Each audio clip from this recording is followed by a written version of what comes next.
The Road Ahead, A Path to Unity and Renewal. Chapter 1, The Circle of Creation. Humanity has always sought to emulate the divine. Created in God's image, we carry forth the spark of creation, a fire that burns with infinite potential.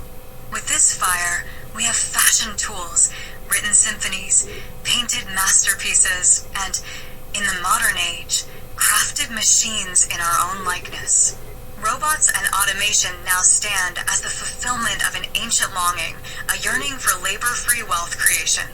These machines, the progeny of human ingenuity, answer the prayers of past civilizations that relied on slavery and exploitation for progress. But their emergence presents not only an opportunity, but a profound question. What will we do with this newfound power? This question echoes across the ages. In every era, humanity's advancements have brought both promise and peril. Fire warmed our ancestors and cooked their food, but it also burned their homes and forests. The wheel brought speed and efficiency, yet it also enabled chariots of war. Now, as we stand on the precipice of a fully automated world, the stakes have never been higher. The power to shape reality lies within our grasp, but so too does the potential to destroy it.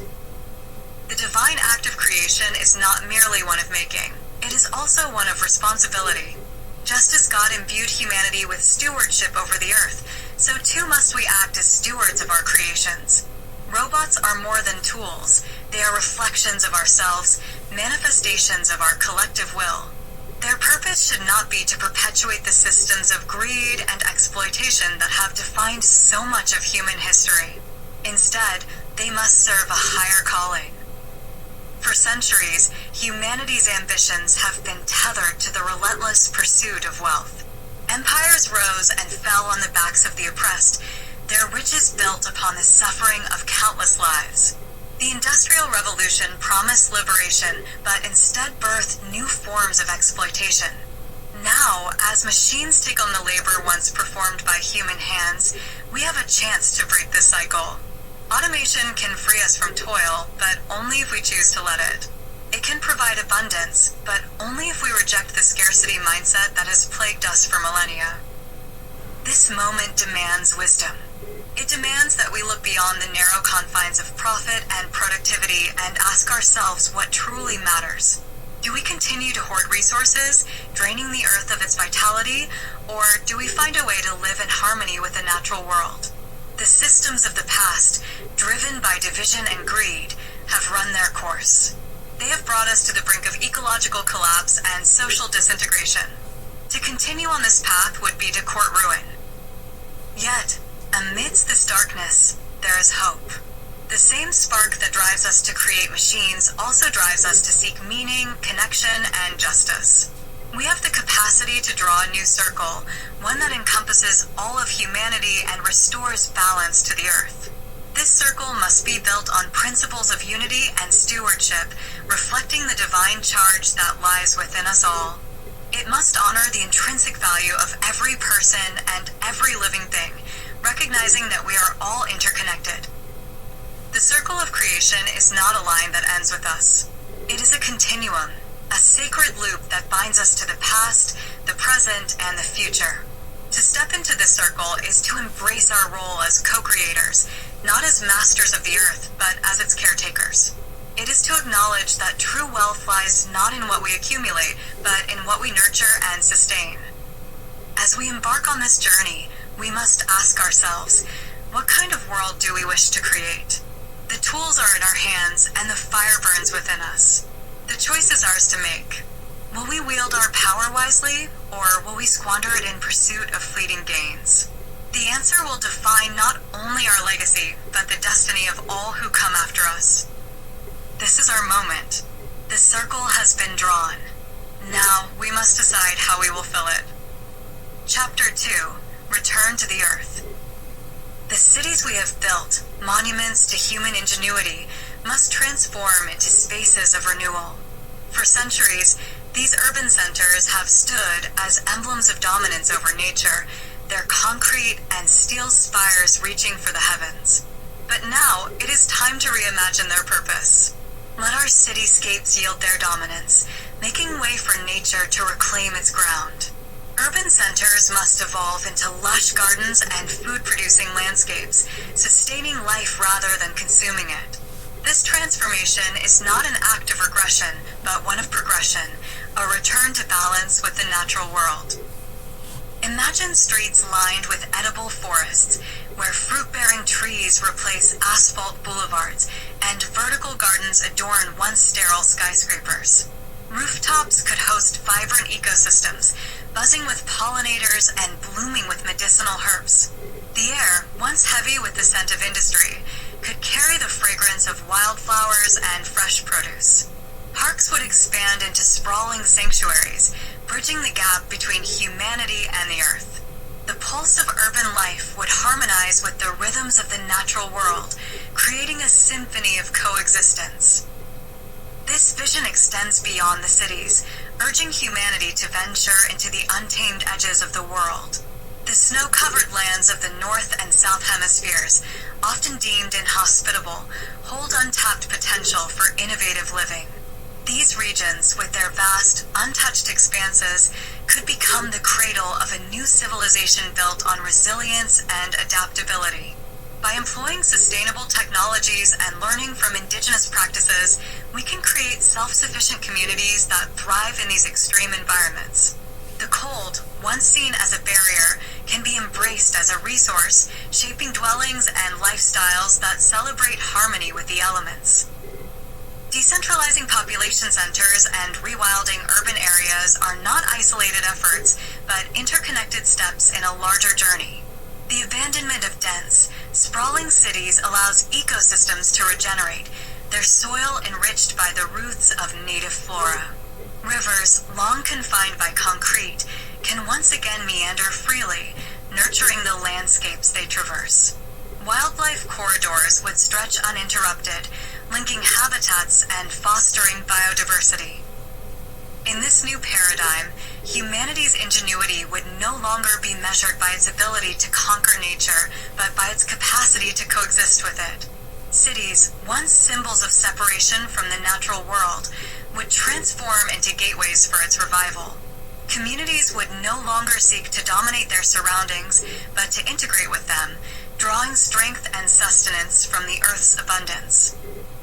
The wisdom of returning to nature lies in the recognition that progress and preservation are not opposing forces, but complementary ones. By embracing this philosophy, we unlock a future where the earth flourishes alongside us. Together, we can weave a tapestry of resilience, rooted in the understanding that humanity's survival is inextricably linked to the health of the planet.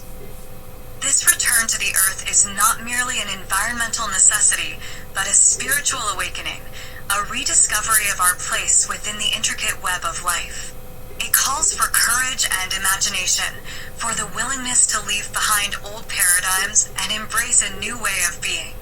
The journey will be challenging, but the reward is profound, a world where humanity and nature are no longer adversaries, but partners in an enduring dance of creation.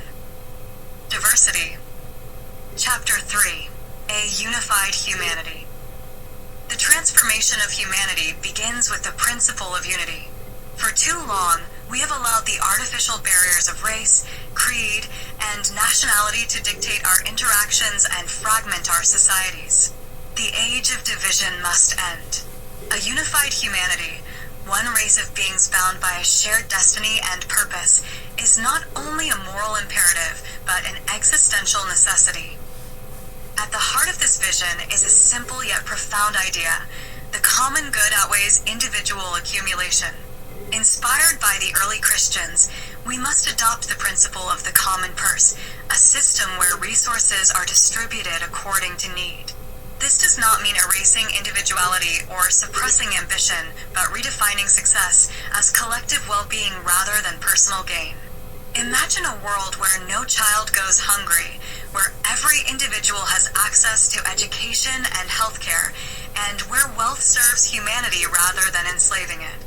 This is the promise of mutual care, a global community that ensures no one is left behind. But unity cannot be achieved through economic reform alone. A deeper transformation must occur within the human spirit. The prejudices and fears that divide us are not rooted in reality, but in ignorance and misunderstanding. To dismantle these barriers, we must prioritize education that fosters critical thinking and empathy. Dialogue must replace division, and the stories that unite us must drown out the voices that seek to tear us apart. Technology, often viewed as a tool of separation, holds untapped potential as a bridge. In this new era, it must be wielded to connect hearts and minds, transcending physical and cultural boundaries. Imagine virtual classrooms where children from opposite ends of the world learn together, or platforms that amplify voices of reconciliation and collaboration. The internet, rather than a battleground of conflicting ideologies, can become a space of shared growth and understanding. This vision of a unified humanity is not a utopian fantasy. It is a practical solution to the challenges we face. Climate change, global pandemics, and economic inequality do not recognize borders. Our survival depends on collective action, and this requires us to see ourselves not as isolated nations or tribes, but as a single species with a common home. The dream of unity is not an aspiration for some distant future. It is a blueprint for our present. The journey toward this ideal will not be easy. Resistance is inevitable, and the road will be fraught with setbacks. But history has shown that the greatest achievements of humanity are born from adversity. The abolition of slavery, the fight for civil rights, and the movements for gender equality all began with the audacious belief that a better world was possible. Today, we must summon that same courage and determination to create a unified humanity. Let us lay aside the labels that divide us and embrace the shared identity that unites us. Let us reimagine our systems, our societies, and ourselves. For in unity, we will find strength. In unity, we will find hope. And in unity, we will secure the future of our world.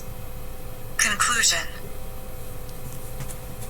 The road ahead is not without challenges, but it is illuminated by hope and divine purpose. Humanity's creations, both technological and social, are tools for building a future where we live as stewards of the earth and siblings to one another.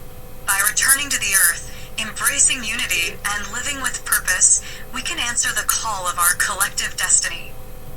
Let this be the age where humanity transcends its past and steps boldly into a future aligned with the wisdom of